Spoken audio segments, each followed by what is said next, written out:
KPK kini tengah mengusut dugaan korupsi kuota haji tahun 2024. Mantan Menteri Agama Yakut Khalil Qomas 2 kali diperiksa sebagai saksi. Yakut mengaku mendapat sekitar 18 pertanyaan dari penyidik.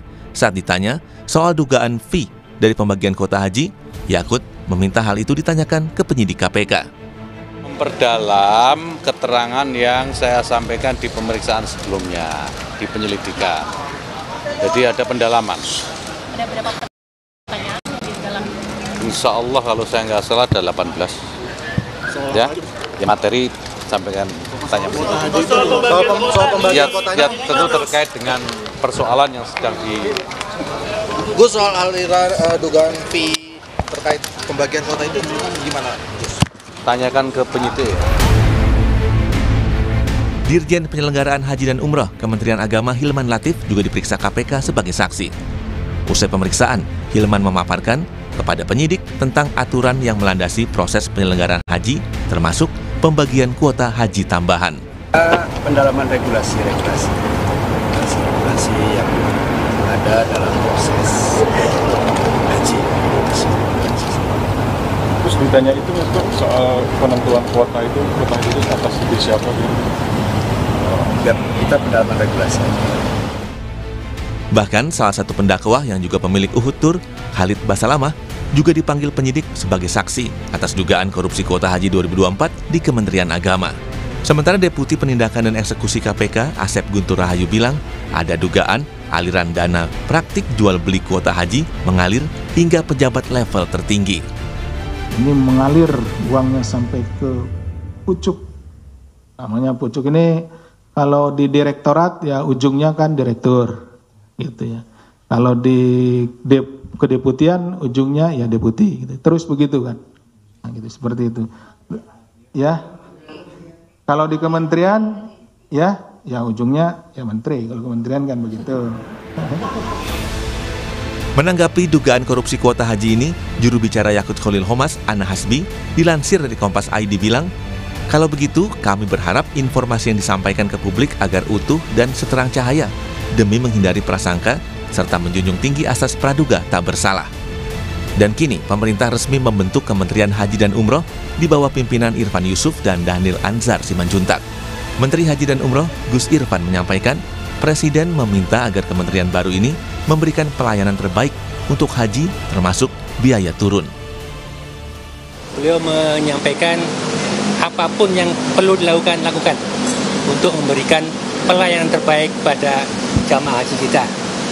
Apa yang disampaikan oleh Pak Presiden, penugasan kepada kami sebagai Menteri Haji dan Wakil Menteri Haji untuk Kang Dhanil merupakan amanah dan tanggung jawab yang berat. Saya katakan berat karena 10 bulan terakhir saya tahu persis bagaimana medan haji baik di Indonesia maupun di Saudi.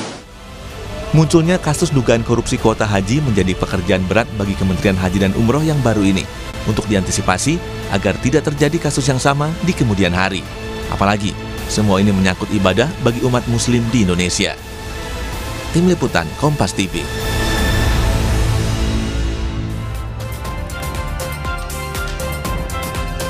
Saudara, pemerintah di bawah pimpinan Presiden Prabowo membentuk Kementerian Haji dan Umroh yang khusus mengurusi tata kelola ibadah haji dan umroh. Seperti kita tahu, saudara, kasus dugaan korupsi haji 2024 menjadi sorotan publik. Dan ini tentu saja menjadi PR serius bagi Kementerian Haji dan Umroh yang baru.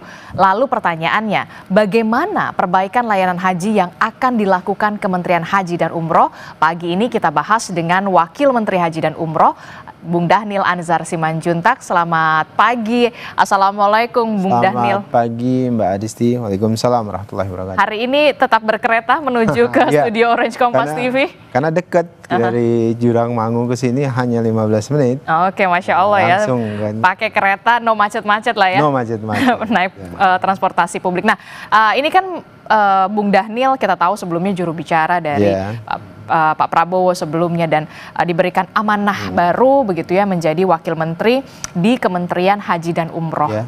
Tugas berat menanti, PR banyak sekali sudah menanti untuk pelaksanaan ibadah haji dan ibadah haji khususnya di tahun depan. Nah, tapi yang menjadi sorotan adalah soal kasus dugaan korupsi kuota haji. Bagaimana kemudian Bung Daniel dan juga Pak Menteri begitu ya, Gus Irfan memastikan bahwa ini tidak terjadi di bawah kepemimpinan Anda? Ya, jadi Mbak Adisti memang kami punya PR yang sangat berat karena pertama memang harus mengembalikan kepercayaan publik terkait dengan pengelolaan haji dan umroh. Nah, mengembalikan kepercayaan publik itu tidak mudah tentu karena ada record sejarah yang perlu diperbaiki. Nah, oleh sebab itulah saya kemudian Pak Menteri Gus Irfan itu berkomitmen untuk memastikan integritas itu harus jadi wajah utama dari Kementerian Haji dan Umroh, dan kalimat itu juga yang dipesankan oleh Presiden Prabowo bahwasannya integritas itu harus jadi wajah utama Kementerian Haji dan Umroh. Bahkan Presiden memberikan analogi, misalnya kalaupun misalnya semua orang sudah korupsi atau semua institusi ada korupsi, harusnya di Kementerian Haji ini karena dia mengurusi hal sesuatu yang suci, itu tidak ada korupsi sama sekali. Jadi dipastikan Kementerian Haji adalah kementerian yang dikelola dengan bersih dan tidak mengotori tempat yang suci, istilah Pak Presiden itu. Nah, apa yang harus kami lakukan? Pertama tentu kami melakukan langkah-langkah strategis terkait dengan proses rekrutmen pada saat ini, Mbak Adisti. Proses rekrutmen, proses rekrutmen apa yang kemudian saat ini dilakukan oleh Kementerian Haji dan Umroh? Karena kita tahu ini harus tetap harus cepat untuk tune in lah dalam artian. Ya, betul. Jadi karena Undang-Undang Pasal 8 tahun 2019 dan perubahan ketiga pada saat itu memang mengamanatkan ada migrasi atau pergeseran SDM dan aset dari Kementerian Agama dan Kementerian Kesehatan. Jadi ada dua kementerian yang secara otomatis mengalami pergeseran ke Kementerian Haji. Nah, dalam proses pergeseran itu, migrasi dari dua kementerian ini, kami melakukan assessment, Mbak Adisti, karena tidak bedol desa. Jadi semua misalnya, ini sekarang Kementerian Agama menyodorkan 14 nama, Kementerian Kesehatan menyodorkan sekitar 50 lebih nama untuk pindah ke Kementerian Haji dan Umroh. Nah, prosesnya tidak semuanya kami tampung, tapi kami melakukan proses assessment plus tracking. Tracking ini yang harus rekam jejak. Jadi dengan melibatkan KPK dan Kejaksaan. Oke, melibatkan jadi KPK dan Kejaksaan. Nanti saya sudah bicara dengan Kejaksaan beberapa waktu yang lalu agar berkenan melakukan tracking beberapa nama ya, untuk memastikan mereka tidak terkait dan tidak bersentuhan dengan kasus-kasus korupsi di masa yang lalu. Kemudian dengan KPK nanti kami akan menyetorkan semua nama calon dan bakal pejabat di Kementerian Haji dan Umroh untuk dibantu di tracking, karena kan KPK yang sekarang menangani penanganan kasus kuota dan kasus-kasus korupsi sebelumnya. Jadi dengan begitu itu akan membantu kami untuk memahami rekam jejak masing-masing pejabat yang akan bekerja bersama kami di Kementerian Haji nanti, Mbak Adisti. Luar biasa begitu ya, cukup idenya cukup bagus begitu ya, tidak hanya assessment juga melibatkan KPK dan Kejaksaan. Jadi bisa dipastikan orang yang masuk di Kementerian Haji dan Umroh ini bisa benar-benar amanah untuk menjalankan tugas ini begitu ya, Bung Daniel. Bung Daniel, kalau kita lihat ini kan Kementerian Haji dan Umroh baru, tapi kemudian setiap tahun ibadah haji itu tetap dilaksanakan. Apa perubahan atau dalam tanda kutip prioritas-prioritas yang dilakukan oleh Kementerian Haji dan Umroh, perubahan yang signifikan seperti apa? Ya, sebenarnya kan kami tidak dimulai dari nol seperti semboyannya Pertamina, tapi kami sudah memulai dari awal. Misalnya kan Kementerian Agama sudah 70 tahun melakukan pelayanan terhadap haji.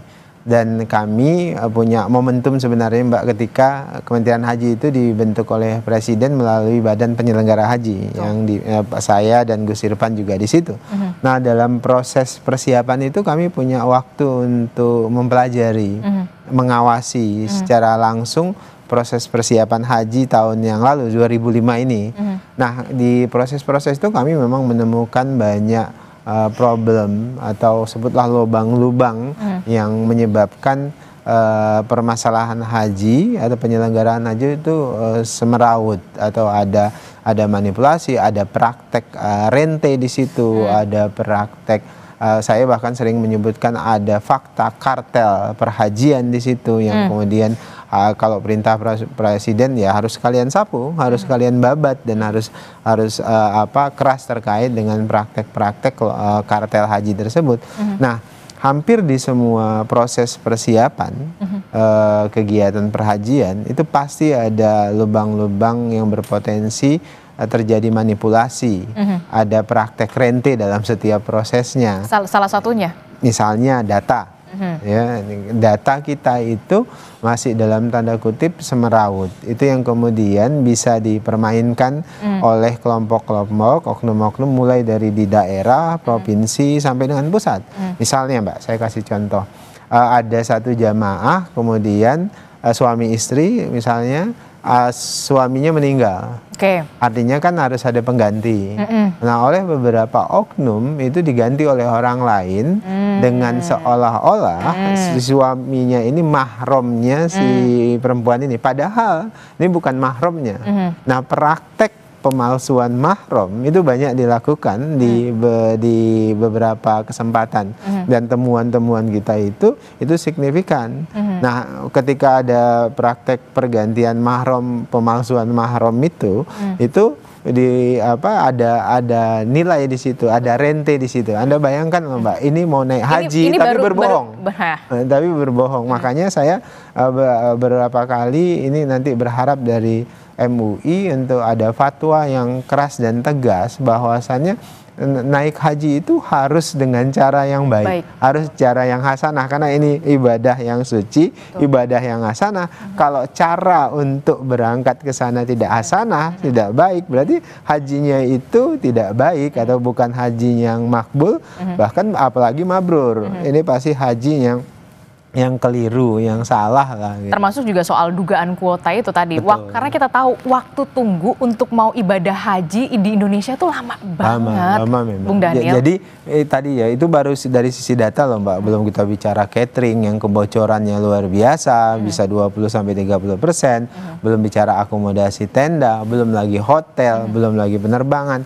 Hampir di semua proses itu pasti ada lubang-lubang potensi praktek rente. Nah, di bagian itulah kami berkomitmen untuk memastikan perintah presiden itu kebocoran-kebocoran itu harus segera ditekan. Kalau bisa sampai 0%. Jadi jangan sampai 20-30% itu kan menyebabkan inefisiensi yang luar biasa. Yang dirugikan tuh jamaah Mbak dalam praktek-praktek rente tersebut.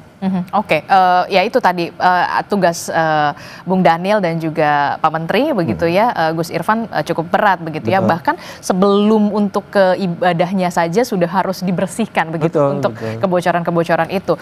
Nah, tapi yang kemudian diperhatikan adalah ada perintah dari Presiden Prabowo Subianto untuk biaya haji lebih turun lagi. Saya belum puas. Mungkinkah itu terjadi?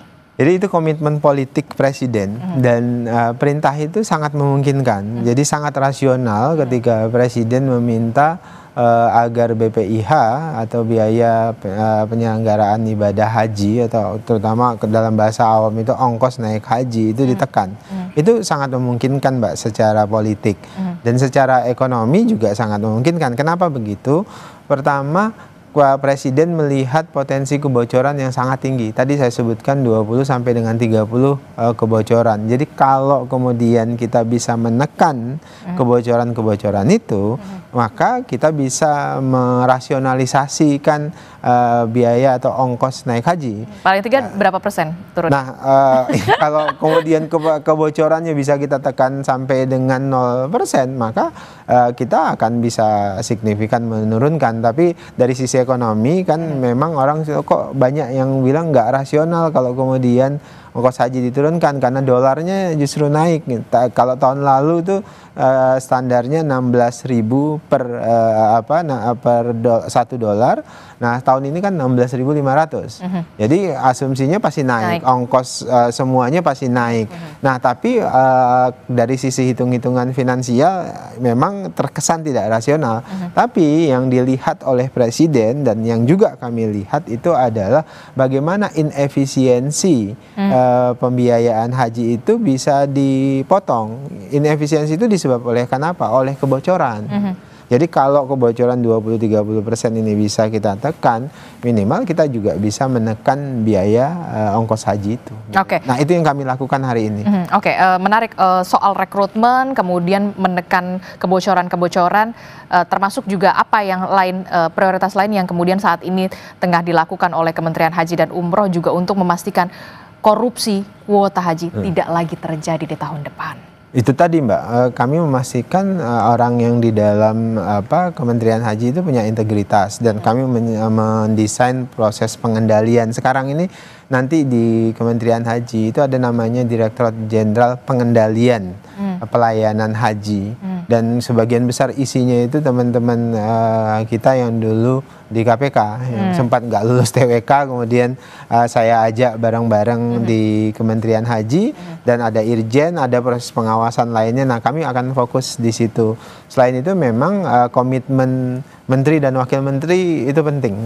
Saya harus jelaskan dengan tegas bahwasannya fakta, bahwasannya birokrasi itu akan sangat tergantung dengan pimpinan puncaknya. Itu adalah fakta. Hampir semua penelitian-penelitian akademis itu menunjukkan kalau kepalanya itu bersih dan punya komitmen, birokrasi itu pasti ngikut.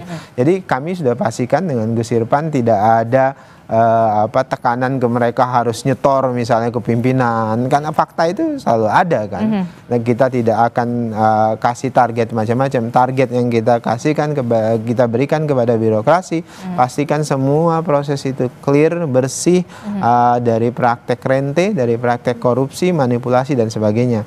Walaupun saya dan Gus Irfan paham betul tidak mudah untuk merubah status quo, corporate culture yang sudah terbangun di satu birokrasi, dan ini yang kami langsung terus tekankan karena nanti kan birokrasi kami itu mulai dari pusat sampai ke daerah, bahkan sampai kecamatan melalui penyuluh haji kan Pak.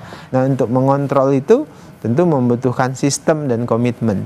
Itu yang terjadi pengelolaan manajemen secara perubahan yang signifikan di dalam negeri. Tapi kemudian untuk di pengelolaan haji di Mekah, bagaimana manajemennya? Karena kita tahu kemarin kan sempat ada sistem digital, ya kan? Yang itu kita agak sedikit terkaget-kaget dengan nusuk dan segala macam gitu. Nah, bagaimana pengelolaannya ini bekerja sama juga dengan Kerajaan Arab Saudi? Ya, ini yang memang harus dijelaskan kepada publik. Saya terima kasih kepada Kompas karena memang literasi haji ini masih sangat rendah, Mbak. Karena akhirnya dia kan jadi close market, pasar yang tertutup. Haji itu depend, artinya kita sangat tergantung dengan kebijakan kerajaan Saudi Arabia. Dan artinya kita menyesuaikan, kita follower terhadap kebijakan-kebijakan Saudi Arabia. Nah, kebijakan pemerintah Saudi Arabia itu memang ke depan itu memang ingin memperluas kapasitas pelayanan haji. Misalnya sekarang Saudi Arabia itu hanya menampung jamaah paling banyak itu 2 juta. 2 juta, dan kita adalah jamaah atau pilgrims yang paling besar, 200.000 lebih. Nah, sehingga antrian rata-rata kita sekitar 25 tahun. Nah, apa yang kita lakukan untuk memastikan proses penyelenggaraan di sana itu berjalan sebagaimana mestinya. Kami dengan Kementerian Haji Saudi Arabia itu akan membentuk yang namanya task force bareng bersamaan. Karena di dunia ini hanya dua institusi, hanya ada 2 Kementerian Haji, yaitu Kementerian Haji Saudi Arabia dan Kementerian Haji Indonesia.